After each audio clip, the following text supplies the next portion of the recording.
Hi everyone, welcome to join to learn. ಇವತ್ತಿನ ಒಂದು ಸೆಷನ್ನಲ್ಲಿ VAO ವಿಲೇಜ್ ಅಡ್ಮಿನಿಸ್ಟ್ರೇಟಿವ್ ಆಫೀಸರ್ ಗ್ರಾಮ ಆಡಳಿತ ಅಧಿಕಾರಿ ಹುದ್ದೆಗಳಿಗೆ ಸಂಬಂಧಪಟ್ಟಂತೆ ಉಡುಪಿ ಜಿಲ್ಲೆಯ ತಾತ್ಕಾಲಿಕ ಆಯ್ಕೆ ಪಟ್ಟಿ ಮತ್ತು ಕಟ್ ಆಫ್ ಅಂಕಗಳ ಕುರಿತು ಇವತ್ತು ಚರ್ಚೆ ಮಾಡೋಣ. ಯಾಕೆ ಈ ವಿಷಯವನ್ನು ಇವತ್ತು ಚರ್ಚೆ ಮಾಡ್ತಾ ಇದ್ದೀವಿ ಅಂತಂದರೆ, ಮುಖ್ಯವಾಗಿ ತಾತ್ಕಾಲಿಕ ಆಯ್ಕೆ ಪಟ್ಟಿ ಅಂತ ಹೇಳಿ ಯಾಕೆ ಹೇಳ್ತಾ ಇದ್ದೀವಿ ಅಂತಂದರೆ, KEAನ ಅಫಿಷಿಯಲ್ ವೆಬ್ಸೈಟ್ನಲ್ಲಿ ಈ ಉಡುಪಿ ಜಿಲ್ಲೆಗೆ ಎಷ್ಟು ಜನ ಪರೀಕ್ಷೆಯನ್ನು ಬರೆದಿದ್ದಾರೆ ಆ ಎಲ್ಲ ಅಭ್ಯರ್ಥಿಗಳ ಅಂಕಗಳನ್ನು ಬಿಡುಗಡೆ ಮಾಡಿರ್ತಾರೆ. ಎಲ್ಲ ಅಭ್ಯರ್ಥಿಗಳು ಎಷ್ಟು ಜನ ಪರೀಕ್ಷೆಯನ್ನು ಈ ಜಿಲ್ಲೆಗೆ ಬರೆದಂತಹ ಎಲ್ಲ ಅಭ್ಯರ್ಥಿಗಳ ಅಂಕಪಟ್ಟಿ ತಮಗೆ ಸಿಗುತ್ತೆ. ಸುಮಾರು ಈ ಒಂದು ಜಿಲ್ಲೆಗೆ 6181 ಅಭ್ಯರ್ಥಿಗಳು ಪರೀಕ್ಷೆಯನ್ನು ಬರೀತಾರೆ. ಸೊ ಈ 6181 ಅಭ್ಯರ್ಥಿಗಳಿಗೆ ಇಲ್ಲಿ ಅವಕಾಶ ಎಷ್ಟು ಜನಕ್ಕಿದೆ ಹುದ್ದೆಗೆ ಅಂತಂದರೆ, ಇಷ್ಟು ಅಭ್ಯರ್ಥಿಗಳಲ್ಲಿ ಕೇವಲ 22 ಅಭ್ಯರ್ಥಿಗಳಿಗೆ ಇಲ್ಲಿ ಅವಕಾಶ ಇದೆ. ಅಂದರೆ 22 ಸೀಟ್ಸ್ ಮಾತ್ರ ಇರುತ್ತೆ. ಹಾಗಾದರೆ ಆ 22 ಅಭ್ಯರ್ಥಿಗಳು ಯಾರು? ಸೊ ಅದು ಎಲ್ಲವೂ ಕೂಡ ಡಿಪೆಂಡ್ ಆಗೋದು based on marks, reservation, category. But ಇವಾಗ ನಮಗೆ ಮಾರ್ಕ್ಸ್ ಸಿಕ್ಬಿಟ್ಟಿದೆ. ಸೊ ಇವಾಗ ಎಲ್ಲರ ಮಾರ್ಕ್ಸ್ ಸಿಕ್ಬಿಟ್ಟಿದೆ.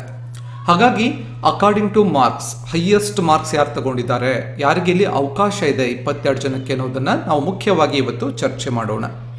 ಸೊ ಮೊದಲನೇ ರ್ಯಾಂಕ್ ನೋಡೋಣ, ಪ್ರದೀಪ್ BR. ಸೊ ಇವರು ಫಸ್ಟ್ ರ್ಯಾಂಕನ್ನು ಪಡ್ಕೋತಾರೆ, ಹೈಯೆಸ್ಟ್ ಮಾರ್ಕ್ಸನ್ನು ಪಡ್ಕೋತಾರೆ ಈ ಒಂದು ಜಿಲ್ಲೆಯಲ್ಲಿ.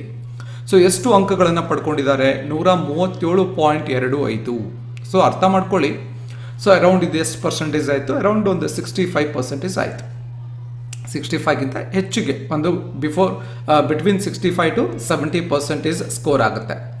ಸೊ ನೀವು ಒಂದು ಅರ್ಥ ಮಾಡ್ಕೊಳ್ಳಿ, ಯಾವುದೇ ಕಾಂಪಿಟೇಟಿವ್ ಎಕ್ಸಾಮನ್ನು ನೀವು ತೆಗೆದುಕೊಂಡ್ರೆ, ಸೊ ನಿಮ್ಮ ಕೆಟಗರಿ ಯಾವುದೇ ಇರಲಿ, ಯಾವುದೇ ಜಿಲ್ಲೆಗೆ ಅಪ್ಲೈ ಮಾಡಿರಿ, ಅದು ಎಲ್ಲವೂ ಕೂಡ ಮ್ಯಾಟ್ರ್ ಆಗಲ್ಲ. ನಿಮ್ಮ ಫೋಕಸ್ ಎಲ್ಲಿರಬೇಕು ಅಂದರೆ, ನಿಮ್ಮ ಎಕ್ಸಾಮ್ನಲ್ಲಿ 65 to 70 ರೇಂಜಲ್ಲಿ ಸ್ಕೋರ್ ಮಾಡಬೇಕು. 70%. ಪೇಪರ್ 1ನಲ್ಲಿ 65 to 70, ಪೇಪರ್ 2ಅಲ್ಲೂ ಕೂಡ 65 to 70. ಈ ಒಂದು ಸ್ಕೋರ್ ನೀವು ಮಾಡಿದ್ರೆ ನೀವು ಯಾವ ಎಕ್ಸಾಮ್ ಬರೆದ್ರೂ ಕೂಡ ಸೆಲೆಕ್ಟ್ ಆಗ್ತೀರಾ. ಸೊ GM ಅಲ್ಲೇ ಸೆಲೆಕ್ಟ್ ಆಗಿಬಿಡ್ತೀರಾ. ನಿಮ್ಮ ರಿಸರ್ವೇಷನ್ ಅದು ನಮಗೆ ಬ್ಯಾಕಪ್ ಇದ್ದಂಗೆ. ಸೊ ಇಲ್ಲಿ ಫಸ್ಟ್ ರ್ಯಾಂಕ್ ಮಾರ್ಕ್ಸ್ ಎಷ್ಟಿದೆ? 137.25 ಇದೆ. ಹಾಗೆ ಎರಡನೇ ರ್ಯಾಂಕ್ ನೋಡೋಣ, ಶರಣ ಬಸಪ್ಪ 2ನೇ ರ್ಯಾಂಕನ್ನು ಪಡ್ಕೋತಾರೆ. ಅವರ ಸ್ಕೋರ್ ಕೂಡ 131.25 ಇದೆ. ಹಾಗೆ ಮಹೇಶ್ 3ನೇ ರ್ಯಾಂಕನ್ನು ಪಡ್ಕೋತಾರೆ, 129 ಅಂಕಗಳಿದೆ. ಹಾಗೆ ಮಂಜು 4ನೇ ರ್ಯಾಂಕನ್ನು ಪಡ್ಕೋತಾರೆ, 124.25 ಅಂಕಗಳನ್ನು ಪಡ್ಕೋತಾರೆ. ಹಾಗೆ ಅಶ್ರಫ್ ಅಲಿ 5ನೇ ರ್ಯಾಂಕನ್ನು ಪಡ್ಕೋತಾರೆ, ಅವರ ಸ್ಕೋರ್ 124. 6ನೇ ರ್ಯಾಂಕ್ ಶರದಿ 6ನೇ ರ್ಯಾಂಕನ್ನು ಪಡ್ಕೋತಾರೆ, 123.75 ಸ್ಕೋರನ್ನು ಮಾಡ್ತಾರೆ.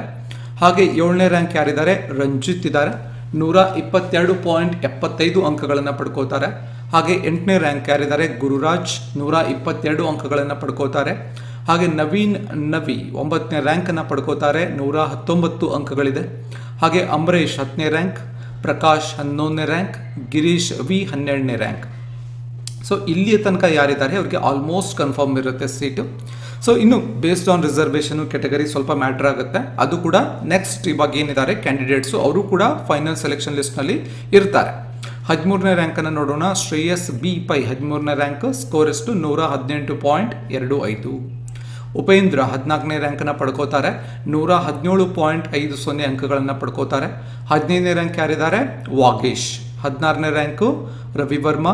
ಹಾಗೆ ನಿತ್ಯಾನಂದ್ 17ನೇ ರ್ಯಾಂಕನ್ನು ಪಡ್ಕೋತಾರೆ. ಸುಷ್ಮಿತಾ 18ನೇ ರ್ಯಾಂಕನ್ನು ಪಡ್ಕೋತಾರೆ. 19ನೇ ರ್ಯಾಂಕ್ ಮಧು. ಹಾಗೆ ರಕ್ಷಾ 20ನೇ ರ್ಯಾಂಕ್. ಹಾಗೆ ಕರಿಬಸವ 21ನೇ ರ್ಯಾಂಕ್. ರೇಷ್ಮಾ 22ನೇ ರ್ಯಾಂಕ್. ಪ್ರವೀಣ್ ಯಮನಪ್ಪ 23ನೇ ರ್ಯಾಂಕ್. ದರ್ಶನ್ ಗೌಡ 24ನೇ ರ್ಯಾಂಕ್. ಸೊ ಇಲ್ಲಿ ಮುಖ್ಯವಾಗಿ 22 ರ್ಯಾಂಕ್ ಒಳಗಡೆ ಅವಕಾಶ ಜಾಸ್ತಿ ಇದೆ. ಎಲ್ಲಿ ತನಕ? ರೇಷ್ಮಾ ಈ ಒಂದು ಮಾರ್ಕ್ಸ್ ತನಕ ಜಾಸ್ತಿ ಇರುತ್ತೆ. ಮಾರ್ಕ್ಸ್ ಎಷ್ಟಿದೆ? 115 ಅಂಕಗಳನ್ನು ಪಡ್ಕೋತಾರೆ. 115 ಮೇಲೆ ಕಟ್ ಆಫ್ ಇರುವಂತಹ ಸಾಧ್ಯತೆ ಇರುತ್ತೆ.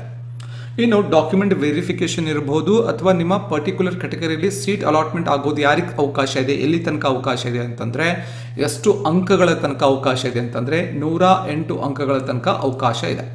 ಹಾಗಾಗಿ ನಿಮ್ಮ ಸ್ಕೋರ್ ಏನಾದರೂ ಉಡುಪಿ ಜಿಲ್ಲೆಗೆ ಅಪ್ಲೈ ಮಾಡಿದರೆ 108 ಮೇಲೆ ಸ್ಕೋರ್ ಇತ್ತು, ಈ ಮೇಲ್ಗಡೆ ಸೆಲೆಕ್ಷನ್ ಲಿಸ್ಟ್ನಲ್ಲಿ ತಾವು ಇದ್ರಿ ಅಂತಂದರೆ ತಮ್ಮ ಫೈನಲ್ ಸೆಲೆಕ್ಷನ್ ಲಿಸ್ಟ್ನಲ್ಲೂ ಇರುವಂತಹ ಸಾಧ್ಯತೆ ಇರುತ್ತೆ. ಸಪೋಸ್ ತಮ್ಮ ಸ್ಕೋರ್ ಏನಾದರೂ ಕಡಿಮೆ ಆಗಿದ್ದರೆ ಡಿಮೋಟಿವೇಟ್ ಮಾಡ್ಕೊಳ್ಳುವಂತಹ ಅವಶ್ಯಕತೆ ಇಲ್ಲ. ತಮ್ಮದು ಇದು ಫಸ್ಟ್ ಸ್ಪರ್ಧಾತ್ಮಕ ಪರೀಕ್ಷೆ ಆಗಿದ್ದರೆ ಒಂದು ತಮ್ಮ ತಲೆಯಲ್ಲಿ ಇರಬೇಕು, ಯಾವುದೇ ಸ್ಪರ್ಧಾತ್ಮಕ ಪರೀಕ್ಷೆ ಕ್ಲಿಯರ್ ಆಗೋದು ಮಿನಿಮಮ್ 8 to 10 months ನೀಟಾಗಿ ಸ್ಟಡಿ ಮಾಡಿದ್ರೆ ತಮಗೆ ಒಂದು ಬೇಸಿಕ್ ಫೌಂಡೇಶನ್ ಬರುತ್ತೆ. ಅದಾದಮೇಲೆ ತಮಗೆ ಎಫರ್ಟು ಸ್ಟ್ರಗಲ್ಸ್ ಆದಮೇಲೆ ತಮ್ಮ ಎಕ್ಸಾಮ್ ಕ್ಲಿಯರ್ ಆಗುತ್ತೆ. ಸೊ ಒಂದು ಎಕ್ಸಾಮ್ ಬರೋ ತಕ್ಷಣ ಕ್ಲಿಯರ್ ಆಗೋದಿಲ್ಲ, ಬಿಕಾಸ್ ಡಿಗ್ರಿ ಎಕ್ಸಾಮ್ ಥರ ಈ ಎಕ್ಸಾಮ್ಸ್ಗಳಲ್ಲ. ಸೊ ಅದು ತಮ್ಮ ತಲೆಯಲ್ಲಿ ಇರಬೇಕು. ಡಿಪ್ರೆಷನ್ ಅಥವಾ ಡಿಮೋಟಿವೇಟ್ ಆಗುವಂತಹ ಅವಶ್ಯಕತೆ ಇಲ್ಲ. ಸೊ ಯಾವುದೇ ಎಕ್ಸಾಮ್ಸ್ ಬರೋದ್ರು ಅಥವಾ ತಗೋಬೇಕಂತ ಅಂದ್ಕೊಂಡಿದ್ರು ಕೂಡ ಸಿಸ್ಟಮೆಟಿಕ್ ಆಗಿ 8 to 10 months ಸ್ಟಡಿ ಇರಬೇಕು. ಆಮೇಲೆ ಸ್ವಲ್ಪ ಸ್ಟ್ರಗಲ್ಸ್ ಇರುತ್ತೆ, ಅದಾದಮೇಲೆ ತಮ್ಮ ಎಕ್ಸಾಮ್ ಕ್ಲಿಯರ್ ಆಗುತ್ತೆ. ಹಾಗಾಗಿ ಸೊ ಮತ್ತೆ ಮುಂದಿನ ಎಕ್ಸಾಮ್ಸ್ಗಳಿಗೆ 2025ರಲ್ಲಿ ಯಾವ್ಯಾವ ಎಕ್ಸಾಮ್ಸ್ ಬರುತ್ತೆ ಎಲ್ಲ ಎಕ್ಸಾಮ್ಸ್ಗಳನ್ನು ಟಾರ್ಗೆಟ್ ಮಾಡಿ ಸಿಸ್ಟಮೆಟಿಕ್ ಆಗಿ ಸ್ಟಡಿ ಮಾಡಬೇಕು. ಈ ಒಂದು ಎಕ್ಸಾಮ್ಸಲ್ಲಿ ಎಲ್ಲಿ ಮಿಸ್ಟೇಕ್ಸ್ ಆಗಿದೆ ಅದನ್ನು ರೆಕ್ಟಿಫೈ ಮಾಡಿಕೊಂಡು ನಾವು ಕೂಡ ಮತ್ತೆ ಮೂವ್ ಆನ್ ಆಗಬೇಕು ಅಂತ ಹೇಳ್ತಾ ಇಷ್ಟು ಉಡುಪಿ ಜಿಲ್ಲೆಗೆ ಸಂಬಂಧಪಟ್ಟಂತಹ ಚರ್ಚೆ ಆಗಿರುತ್ತೆ. ಸೊ ಈ ಒಂದು ಲಿಸ್ಟ್ಗೆ ಸಂಬಂಧಪಟ್ಟಂಥ ಏನಾದರೂ ಕ್ವಶನ್ಸ್ಗಳು ಇತ್ತು ಅಂದರೆ ಕೆಳಗಡೆ ಕಾಮೆಂಟ್ ಸೆಕ್ಷನಲ್ಲಿ ಕಾಮೆಂಟನ್ನು ಮಾಡ್ಬೋದು. ಮತ್ತೆ ಯಾವ ಜಿಲ್ಲೆಗೆ ಸಂಬಂಧಪಟ್ಟಂತಹ ಒಂದು ತಾತ್ಕಾಲಿಕ ಆಯ್ಕೆ ಪಟ್ಟಿ ವಿತ್ ರೆಸ್ಪೆಕ್ಟ್ ಟು VAO ಅದನ್ನು ತಾವು ಚರ್ಚೆ ಮಾಡಬೇಕು ಅಂತ ಅಂದ್ಕೊಂಡಿದ್ರೆ ಅಥವಾ ತಮಗೆ ಅದು ಬೇಕಾಗಿದ್ದರೆ ಕೆಳಗಡೆ ಕಾಮೆಂಟ್ ಸೆಕ್ಷನಲ್ಲಿ ಕಾಮೆಂಟನ್ನು ಮಾಡ್ಬೋದು ಅಂತ ಹೇಳ್ತಾ ಮತ್ತೆ ಮುಂದಿನ ಸೆಷನ್ನಲ್ಲಿ ಮತ್ತೊಂದು ವಿಷಯದ ಕುರಿತು ಮಾತನಾಡೋಣ. ಧನ್ಯವಾದಗಳು.